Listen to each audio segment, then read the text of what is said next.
Hi there. Today I'm going to be explaining the different types of joint movements that allow our bodies to effectively and efficiently perform everyday tasks. So we all have bones that are protected and supported by joints. A joint, also called an articulation, is the point where two bones interconnect. There are different types of joints, just as there are different types of bones. Joints provide a cushion for our bones, and they also provide us with strength and mobility. The first type of joint, called a synarthrosis joint, allow for no movement between the bones. They actually prevent movement of the bones that they interconnect. An example of a synarthrosis joint include the places where the bones of your skull are brought together, known as sutures.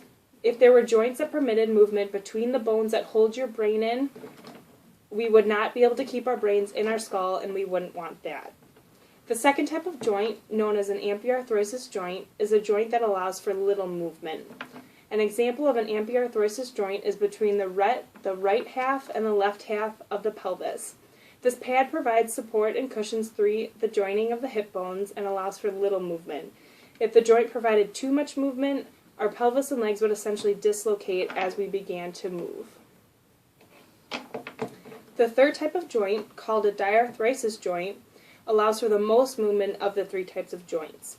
These joints provide our bodies with the most movement, known as range of motion. The range of motion is allowed due to a lubricating substance known as synovial fluid. The fluid lubricates the joints and cushions the compression forces that bones undergo every day. Synovial fluid can be compared to oil in your car. The synovial fluid lubricates the joints just as the oil in your car lubricates your engine parts to prevent damage and extensive wear and tear.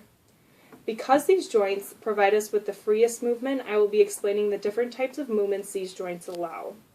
The various types of movements the joint can conduct provide the classification the joint will fall under. There are 6 types of diarthrosis or synovial joints. The first joint, called a gliding joint, allows for a sliding motion in any direction on a relatively flat surface. An example of a gliding joint is demonstrated with your wrist. A gliding joint allows your wrist to move up, known as flexion, move down, known as extension, move away from your body, known as abduction, and move towards your body, known as adduction. The second type of synovial joint is called a hinge joint.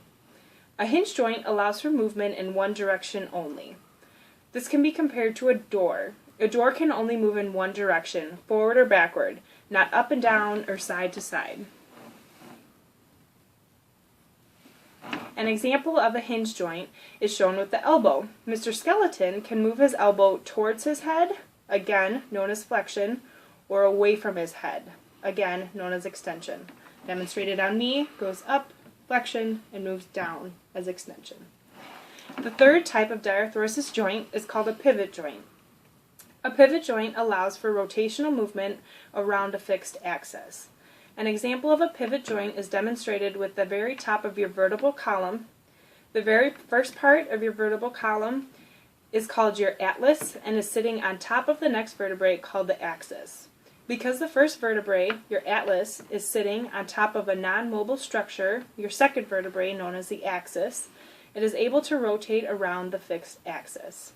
This allows your head to move in a rotational motion as you look up, look down, look left, and look right. The fourth type of synovial joint, called a condylar joint, allows for movement in 2 directions but prevents rotation. An example of this joint is demonstrated in your radiocarpal joints, otherwise known as your wrist. The condylar joint allows for your wrist to move slightly inward towards your body, known as adduction, slightly outward towards your body, known as abduction, slightly up towards your head, known as flexion, and slightly down towards your foot, known as extension, and finally, in a circular motion, known as circumduction. The fifth type of joint is called a saddle joint. This allows for a more dramatic motion in 2 directions or planes while still preventing rotation. An example of this is shown in your thumb. The first joint in your thumb, called the first carpometacarpal joint. This joint allows your thumb to move in 2 directions, yet still prevents rotation. You can move this way and this way, but your thumb itself can still not rotate. The sixth and final joint is called a ball and socket joint. This type of joint allows for movement in multiple directions and also allows for rotation. An example of this is shown with both your shoulder and your hip joints. Your shoulder and your hip joint can rotate, known as circumduction, move away from your body, known as abduction, move towards your body, known as adduction. And it also allows for movement forward, called flexion, and movement backwards, called extension, or hyperextension if moved too far. Thank you.